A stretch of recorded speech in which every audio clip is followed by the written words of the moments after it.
Jebretim penghargaan Golden Boy ini sudah mengerucut ya ke 20 nama plus ada juga 5 nama wild card. Nah, gue mau nanya dulu tapi sama Mas Aryo, kenapa sih Mas harus pakai ada wild card segala? Ini kan kayak jadi kayak ajang pencarian bakat ya Mas. Kayaknya mereka kalau itu kan yang inisiasi kan si Tuttosport kan, media di Italia. Lalu diundang 50 jurnalis nanti untuk menentukan siapa. 20 mereka tentukan, tapi si Tuttosport itu mengajukan 5 lagi nih. Ada pemain yang menurut mereka belakangan tuh layak untuk bisa menembus ke situ. Kalau kita lihat Arda Güler kan Itulah Mas. Suka garuk-garuk dia. tapi Ini kan cedera mulu. di Madridnya enggak sih. Cuman mungkin lihat di kemarin pas dari Turki sebelum datang ke Madrid emang tampil luar biasa banget ini pemain. Lalu Lamine Yamal Ini kan gue nggak ada masalah sih. ya itu kan juga baru belakangan kan nongol berapa bulan terakhir. Yang tadinya mungkin dia nggak masuk Bilal ke karena di geng papan atas ya, si Bilal iya. Elkanus ya. Akhirnya mereka memberi kesempatan buat para pemain Martin yang Baturina siapa Mas? Pemain baru. tenis. Gue nggak tahu nih Martin Baturina sebenarnya kalau ini. Saka tuh udah masuknya senior Mas ya? Bukayo. Bukayo udah di atas 21 kan? Iya. Hah? Bukayo udah Bukayo Dia di belum? atas 21. Dia baru ulang tahun, baru ulang tahun. Ini kan maksimal umurnya 21. Iya, iya. Semuanya Antonio itu Silva. si Emery 18. Lu siapa Mas? Gua Bellingham lah. Iya, gua nggak lihat lagi dia. Paling atas itu. Iya bener, gua nggak lihat. Antara Bellingham sama Bellingham belum Musiala ada sih. piala dong. Bellingham belum ada piala kan? Belum. Bellingham belum Tapi ada kan piala. pencapaian individual achievement, Individual. individual performance sih Iya. memang dia yang paling Umur dominan 20 banget. tahun, dewasa banget ya Iya. kan. Kalau katanya Firzi, pokoknya jarang-jarang lah pemain Inggris muda yang going abroad. Iya benar. Sama Sedap. bulunya udah banyak soalnya udah tumbuh. Abot. Apalagi nih sudah Oh, ada lagi. ya udah dong. Sekarang Madrid juga kan nyaman-nyaman aja kan, dibuatin video juga katanya gol di Madrid modelannya kayak gol-gol gampang nggak pakai effort. Sirik aja emang netizen ya. Nah itu kalau dari La Liga kan juga ada namanya Gavi juga ya di sana yang tahun lalu juga menangin award. Ada juga tadi Lamine Yamal udah kita bahas juga. Artinya apakah ini La Liga menghasilkan banyak? Gavi nggak ada kan? Hah? Gavi kan sekarang? Oh nggak, tahun lalu. Iya, Tahun lalu menang, iya. kan? Makanya Terus udah juga ada menang, nggak boleh, Bellingham. nggak Terus boleh juga lagi. apakah sekarang lebih merata nih? Dulu kan kayaknya terpusat di banyak pemain Spanyol yang lebih sering. Sebelum Gavi siapa ya? Pedri. Nah kan iya 2 tahun terakhir Spanyol. Sekarang apakah waktunya even Bellingham kalaupun menang dari Liga Spanyol lagi nih sekarang pindah kan? Apakah sekarang Spanyol menghadirkan banyak golden boy ini nih kayaknya apa kebetulan aja? Emang kualitasnya sih menurut gua menonjol untuk usia segitu, kontribusinya oke. Dan Kalau gelandang semua lagi ya. iya, kalau kita ngeliat distribusinya ya dari 20 kali penyelenggaraan ini 10 pemenang itu dari penyerang. Iya kan? 9 pemenang itu midfielder. The rest Cuman of satu back. midfielder ya. Matthias De Ligt itu yang jadi back satu-satunya yang jadi Waktu di peraih. Ajax ya. Waktu di Ajax dia satu-satunya back. Kalau ngelihat komposisinya ya mungkin akan lari ke antara penyerang sama gelandang. Ya gue ngelihatnya sih Bellingham sama Musiala ya yang paling menonjol di usia segitu, bisa kontribut besar terhadap timnya masing-masing. Musiala tuh kan luar biasa banget ya. Iya. Buat Munchen tuh Plus gokil sih. angkat piala. Angkat piala buat Munchen. Kalau Bellingham melihat- itu mungkin pemain non piala tapi kontribusinya luar biasa lah. Lo Lebih ke kehilangan- individual sih maksudnya Memang ya kan. betul, individual Maksudnya kalau skill. Musiala gue nggak melihat, maksudnya dia banyak ditolong sama teman-temannya juga gitu. Kalau apa ya, belum menjadi kayak satu kesatuan. Kalau Bellingham ini justru lebih udah langsung menjadi core-nya dari Madrid menurut gue. udah kayak 2 tahun di Madrid ya. Iya kan udah kayak orang pemain paling senior di Madrid gitu kan. Musiala juga kayak nampak pemain senior jadi Tapi- baik-baik Tapi di lebih Jerman sama kayak di Munchen. kayak konsistensinya kadang bagus banget, kadang juga hilang. Iya, karena Beda Bellingham kayak, tuh. kayak masih kayak Lamine Yamal ya. Iya, Kayak Musiala gitu tuh kayak kan, gitu masih ya. gitu kan. Enggak Tapi dong, enggak lah dia Tapi dia, ya lebih dia- lebih konsisten sama Lamine lah. dia cukup konsisten terus bisa nonjolin yang ketika pemainnya pada macet dia tuh bisa outstanding sendirian gitu. Berapa kali tuh Musiala makanya dia selalu ada tuh di 3 besar. Selalu orang Musiala nih kayaknya tahun ini tapi kalah kemarin sama Gavi. Musiala nih tahun ini kalah kemarin sama si Pedri gitu. Ya mungkin sama Pedri sama Gavi ya menurut gua memang kebetulan mereka emang lebih layak pada waktu itu. Nah sekarang kebetulan kan nongol Bellingham lagi gitu. Kalau Bellingham mungkin gak ke Madrid, gua rasa ini bisa jadi tahunnya Musiala gitu. Kalau kita ngelihat konsistensi dia ya. Cuman ya Bellingham itu walaupun tadi Nesa bilang kebanyakan gol gampang, tapi kan gol gampang positioning kan juga menentukan. Lo untuk bisa mencetak gol Nah. ceplos kan posisi lo harus Tap in, tahu. tap in doang katanya, Iya. Mas. Padahal tuh kan yang paling susah tuh kan mencari Aduh. posisi untuk tap in, untuk dioper. Nah, tuh tapi dia bisa melakukan itu. Mas Haryo sering melakukan itu di Jebret Media ya. Yoi dong. Jadi kalau kita lihat Positioning. lagi pertandingan sahabatan Mas Haryo 3 gol, nah itu biasanya tap in semua tuh. Dan Bellingham lu harus ingat nggak ada Benzema loh. Iya. Tapi dia bisa menjadi Nah, top tapi itu scorer pertanyaan Madrid. gue juga buat lo, Dik. Kalau ketika apakah ada striker, apakah dia bisa seleluasa itu masuk ke kotak penalti dan ada di kotak penalti depan kiper? Sebentar deh, kalau Ballon d'Or itu kan dihitung tahun lalunya kan ya. Iya. Nah, kalau Ballon d'Or ini sekarangnya atau performa tahun lalunya. Jadi yang dihitung tuh performa Tahun dia lalu di Dortmund Satu tahun sampai bulan ini.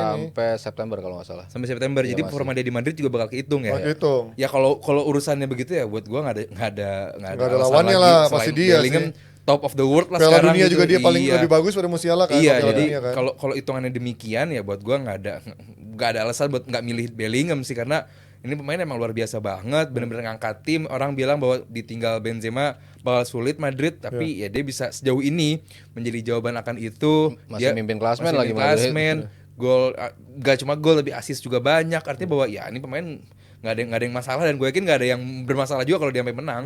Tapi justru pertanyaan gue kan, mungkin dia bisa bersinar karena ditinggal Benzema. Even kalau ada Benzema di sana, apakah dia bisa itu? Mungkin bisa lebih bagus Masuk, juga. mau- Tetap bisa. Kan menyesuaikan. kalau kita ngelihat dia di Dortmund kan gitu. Dia Tapi kan golnya nggak sebanyak sekarang. nggak sebanyak itu Karena memang. bukan ditugaskan sebagai goal Nah, getter. iya, Ji. maksud gue gitu. Kalau ketika dia datang, emang Ancelotti kan minta lo lebih sering berada di daerah kotak 10 penalti. kotak, Lo iya. lebih Lebih ada di advance situ. lah. Madrid butuh seorang gelandang yang bisa going forward sampai ke depan kotak penalti. Kan nggak semuanya melakukan itu. Kroos di sepertiga, Mundur. Modric di sepertiga, mundur. nggak pernah sampai ke dalam kotak penalti kalau nggak memang kosong-kosong banget gitu. Tapi Bellingham tuh selalu bisa muncul di posisi itu. Nah, dia dibutuhkan, dan gue rasa kalau nggak itu pun dia akan bisa tetap cetak gol, Ji. Ya. Tapi kalau ngomongin dari Bellingham ini di Spanyol, di La Liga dia adaptasinya kan kayaknya cepat banget ya. Apa yang menurut lo dia kelihatan bisa cepat banget adaptasi ya? Kan biasanya pemain Inggris katanya susah adaptasi di luar. Menurut lo apa yang merubah paradigma itu? Kok bisa pemain Inggris ternyata bisa segampang ini adaptasinya di luar Inggris? Kalau Kalau Bundesliga mungkin orang banyak bilang ya Bundesliga. Sekarang La Liga mainnya di Real Madrid, top scorer pula. Apa yang menurut lo segampang itu menurut lo? Kalau gua ngeliat sini pemain yang nggak pernah puas sama penampilan di Dortmund. Kan kemarin begitu dia pindah ke Madrid ya, banyak isu bahwa ini pemain belagu nih, Ya. marahin orang mulu gitu, pemain salah dimarahin. Nuntut-nuntut, Iya, ya kan? in order untuk menjadi pemain bintang ya memang lo harus punya Ego lah salah sebenarnya satu ya. ego, atribut kayak gitu. Ego seperti itu. Dan itu dipunyain sama dia, dan dia selalu mencoba untuk belajar di Madrid. Sesi latihan dia selalu minta Modric ajarin gue dong untuk ini lu apa yang biasa lo lakukan. Dia selalu minta masukan dari pemain-pemain itu. Gimana sama Kroos, dia minta masukan dari Kroos. Dia belajar Modric yang tembakan pakai kaki luar tuh. Iya. Dia belajar dari Modric kemarin baru 2 kali Jadi. langsung eksekusi, dia bisa melakukan itu. Dia kan orang belajar, nafsu pengen melakukannya, dan bisa dibuktiin untuk melakukannya. Jadi emang ini pemain spesial sih. Dari sononya spesial, ditambah lagi ketika dia ke Dortmund, dia semakin matang ya dari sisi permainan. Dan di Madrid pun orang yang banyak yang bilang bahwa ini justru leader yang di dalam ruang ganti itu justru di sosok dia gitu. Dia tuh bisa ngerangkul semua di usia yang sangat muda tuh, dia bisa ngedeketin pemain-pemain senior, dan pemain itu nggak merasa lo anak kecil, nggak gitu, tapi merasa oh ini bener nih Karena sosok paling yang tinggi seperti dia, ini. tinggi banget ini gitu ya. Modric lagi ngomong.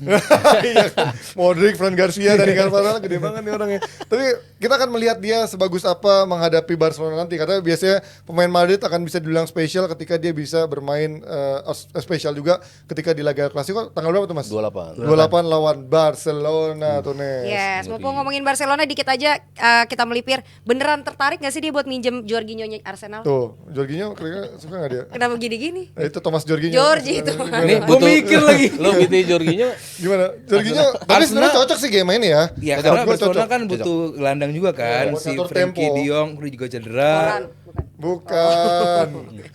Oh, ya mungkin butuh gelandang yang senior, yang pinter mengatur ritme. Registanya lah. Iya ibaratnya gitu, jadi ya mungkin di Arsenal dianggap tidak menjadi pemain inti juga. Jorginho mungkin pengen mencari pemain klub yang bisa mengakomodir jam terbang lebih banyak. Ya mungkin cuman namanya rumor. Ya, gua nggak begitu terlalu mengseriuskan. Kalau minjem doang setahun gitu sampai akhir musim gitu masih masuk akal. musim depan berarti ya. Iya, gajinya dikurangin gitu untuk lo bermain setahun itu masih masuk akal lah. Karena kan gayanya kan ya bisa remind kita sama Busquets lah, mirip-mirip gitu, walaupun mungkin kontrolnya nggak segila Busquets. Busquets gila sih Mas. Terus build up dari belakang dia bisa ngelakukan itu, jemput bola dari belakang lalu distribute gitu, dibantu sama nantinya mungkin Frankie De Jong di situ, Gundogan di situ, ya mungkin dia bisa dan dia cocok untuk itu. Cuman kalau untuk long term udah usia 31, gua rasa udah bukan pilihan ya. Gue sedikit nambahin Ji, tadi kenapa pemain pada Inggris ini jarang sukses di Spanyol, karena gue pernah baca di bukunya Guardiola, bedanya La Liga sama Inggris ini, La Liga ini surganya pemain-pemain yang teknik full. Jadi liga ini bener-bener teknik banget gitu. Jadi buat yang speed banget enggak juga, buat yang keras banget juga enggak. Jadi kalau lu pemain teknik full, lu dimasukin ke La Liga, wah lu kegirangan lu. Nah, begitu juga Jude Bellingham. Dia kurang teknik full apa gitu. Jadi begitu dia masuk ke liga yang emang ranahnya dia ya nampak klop sekali. Nah, di Inggris sama Jerman ini lebih cepat main tuh. Makanya jadi pemain Inggris yang main di Jerman ya nampak senang-senang aja gitu, karena emang mainnya kayak di Inggris juga, mainnya kick and rush dalam tanda kutip, bermain lebih end to end. Beda sama Spanyol, orang mungkin lihatnya kayak lambat amat nih permainannya, cuman emang itu ini lebih teknik full. Nah, jadi bahwa kenapa pada akhirnya pemain Inggris kan Bellingham ini kan bukan prototipe pemain Inggris gitu. Jadi dia nampak beda sekali dari pemain Inggris kebanyakan gitu. Jadi begitu dia masuk ke La Liga, ke Madrid, tim besar juga. Jadi buat gua ya udah ini kayak written on the stars gitu. Jadi bahwa dia masuk ke Madrid dengan liga seperti La Liga udah sangat bagus amat. Jadi jangan aneh dalam 2, 3, 4 tahun lagi dia Ballon d'Or, gue sih nggak kaget. Ya boleh aja pindah ke Barcelona, Jorginho mengembalikan karirnya, tapi dengan catatan dibayar murah. Seperti halnya Joao Felix 400.000, biasanya itu per pekan. Ini 1 tahun 400.000 ya, walaupun itu mungkin dia kan, walaupun itu di atas kertas, kita nggak tahu di belakang layarnya apakah ada bonus-bonus yang mungkin diterima oleh Joao Felix yang kita tidak tahu. Kita lihat saja nanti mungkin 5 tahun ke depan. Gosip banget Panji ya, lu gosip banget sih. Karena gue nggak masuk akal di gua pemain yang lagi dibayar sangat mahal. Tapi banyak utang di belakang sama Barcelona kayak gitu. Bentar, 400.000 kan biasa per pekan. Ini setahun maksudnya dia apa dia cinta itu sama Barcelona jadi untuk kan mau menerima hal itu. ada bonus-bonus di belakang tuh. Iya. Tapi begitu bonus-bonus itu ternyata dicapai sama pemain-pemain ini, ya lu harus bayar, dan mereka ngutang di banyak klub loh. Nah itu Leeds, Iya. Atletico, siapa lagi ada 4 tim yang katanya utangnya Barcelona besar ini. ya. Iya, 14 juta, 15 juta pelan-pelan karena akumulasi dari beberapa bonus-bonus yang ada di klausul itu. Luar biasa Bisa cintanya. jadi di belakangnya nanti ada gitu. Jadi Jorginho, apakah kamu mau diutangi atau mau dibayar murah, silahkan pindah ke Barcelona, walaupun bisa mungkin mengembalikan karirmu ya. Lo nggak mau ikut lihat Arsenal juara dulu? Nggak usah. Kalau mungkin. Yang mulai yakin nih. Oke, kalau dari tadi kita udah bahas Piala pemain FA muda kan? berprestasi. Iya. Iya benar. Pemain muda berprestasi tadi di Golden Boy, ada juga nih pemain muda yang tersangkut judi. Wah, Wah, astagfirullahaladzim. belum pernah dengar lagunya Roma Irama nih. Belum. Ani. Dulu aku suka padamu. Itu bukan judi. Itu biasa juga. Judi. Ya, ini judi adalah kayak judi adalah. Danilo, Tonali adalah nama-nama yang tersangkut juga, dan juga pemain muda dari Juventus Nicolo Fagioli yang katanya ini yang berpotensi paling besar hukumannya, walaupun Dicoret belum pun dibocorin separah apa, tapi ada isu-isu katanya kemungkinan besar bisa 3 tahun kalau si Fagioli ini. Nah, Tonali dan juga Zaniolo belum dibeberin kasusnya seperti apa, tapi sejauh ini sudah dicoret dari timnas, sudah dikembalikan ke klubnya masing-masing, dan dalam investigasi ini. Sebelumnya judi itu di Eropa sebenarnya legal apa ilegal sih sebenarnya? Judinya aja Ya gitu. boleh lah. Boleh ya? Boleh, bagian dari culture mereka judi sih gitu. Cuman Berarti kayak aneh si banget ya ketika judi legal, lo justru nyari judi yang ilegal. nah ini kan illegal betting nih. Iya, Nah tapi illegal kayak betting si kan. Ivan Toney kan illegal betting kan. Iya. Nah Kalau ya, itu kan Tapi katanya Tony kan kalau Tony betting memang bertaruh untuk timnya kan. sendiri, kaitannya gitu. untuk sepak bola. Nah. Konflik interest. Nah, ini belum dibuka nih. Iya, Sepak bola apa bukan kan? untuk sepak bola apa bukan belum tahu kan. Belum dibuka. Kalau untuk sepak bola ya jelas pasti mereka akan kena gitu. Tapi kan kalau betting kayak si Owen betting kuda kan sering kan, balapan kuda. Ferguson betting kuda dulu, Iya. Ferguson. punya kuda. Iya, jadi kalau bettingnya di luar itu sih masih banyak yang melakukan Culture. itu gitu. Cuman kalau beririsan dengan sepak bola itu udah pasti nggak boleh. Karena pelaku ya, Mas. Udah pasti mereka akan kena hukuman ya. Kayak Tony walaupun nggak itu langsung, maksudnya dia nggak main juga kan di tim itu kan ketika bertaruh Nggak itu. Tapi kalau ngomongin ini judi kan Tony 6 bulan ya. Berarti kalau misalkan ini merugikan besar ya ketika Tonali 6 bulan Jelas gitu. lah, karena kan bukan pemain-pemain. Kalau Zaniolo ya udahlah. Iya, bukan bench warmer juga itu. Zaniolo juga lumayan lah Ji. Lumayan ya, Nggak lumayan, yang lumayan. nggak yang jelek-jelek banget. Dia timnas masih sayap kanan utama juga, Zaniolo, Tonali ya sekarang lagi bagus-bagusnya di Newcastle. Kalau Fagioli juga kan dari musim lalu juga sempat bagus di Juve kan. Nanti bawa pemain ini. Zaniolo sepatu kaca sih. Ya, Cedera mulu kan. jadi pelan banget Yang sih. gue bingung dia kan di Turki, Galatasaray kenapa sana jadi di Villa ya? Dibeli tahun Kan ini. dipinjemin Eh, sama Roma, dipinjemin. dipinjemin sama Roma kan ke sana. waktu itu. Oh iya makanya gue tuh di Galatasaray kemarin gue liat loh di Villa gitu aja bahwa ya ini pemain-pemain yang bakal menjadi backbone timnas Italia sih sayangnya buat gue, kecuali emang pemain-pemain yang ya lah lu nggak akan kemana-mana, nggak masalah. Ini pemain-pemain yang penting gitu, dan dengan kayak Panji bilang gue sangat menyayangkan sekali terjadinya sama mereka gitu, karena ini pemain-pemain yang gue rasa bakal menjadi pemain penting buat timnas Italia sih. Dan kurang banyak apa sih duit mereka gitu sampai harus kayak judi-judi juga gitu, karena Disuruh mau buang-buang duit. yes, Mas, dulu kita punya program ya di Mola ya yang soal apa namanya kita ngundang-ngundang mantan atlet, mantan apa untuk iya. ngebahas kecanduan judi. Banyak yang kecanduan. Ini bisa sampai habis banget sih kalau udah kecanduan judi. Paptok itu. Iya, Pak Tok. Jadi bahwa lu bisa sampai lu nggak punya duit apa lagi, lu bisa Banyak sih hancur. ya. West Brown juga ya. West Brown tuh bangkrutnya kenapa ya West Brown? West Brown, Sol Campbell, banyak emang main-main Inggris pun juga Iya, gitu. terlibat Jadi- kecanduan judi itu dan akhirnya bangkrut. Sangat disayangkan gitu sampai lu di usia semuda ini lu dapet kecanduan judi. Jadi buat gua semoga sih bukan kecanduan ya, cuman ya lu nyoba-nyoba ketahuan. Cuman dalam kasus ini kan klub-klub kan sekarang suka ngambil stance-nya kan ketika masih ada penyelidikan, gue Diainin tahan dulu. dulu. Maksudnya nggak boleh main dulu lah pemain-pemainnya Iya. sampai penyelidikannya beres dulu. Iya. Kan hampir kasus apapun biasanya kan kayak gitu kan. Iya. Mereka udahlah lu konsentrasi urusin ini, lu nggak main dulu di. Ya mungkin karena mereka di sana nggak pernah mendengarkan lagu judi, hanya mendengarkan lagunya Pavarotti saja gitu. Jadi nggak tahu judi itu dilarang.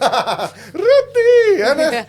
Oke, Jebret Tim, sekali lagi Nesa mau ngingetin tanggal 29 November akan ada The Juara Tenis nih, God Match antara AA Raffi dan juga AA Gim bukan ya?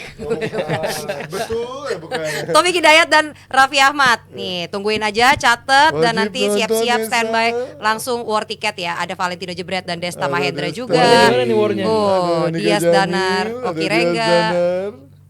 Ibnu Jamilo, Judika Ririn Duma, Ekawati, Judika dan Siota, Duma Riris. Dan Duma Riris. Dan ini yang Sekali lagi. penting. Dan ini Michael Corleone, Wandi Corleone. Yes. Keren ya ini, ngeri banget.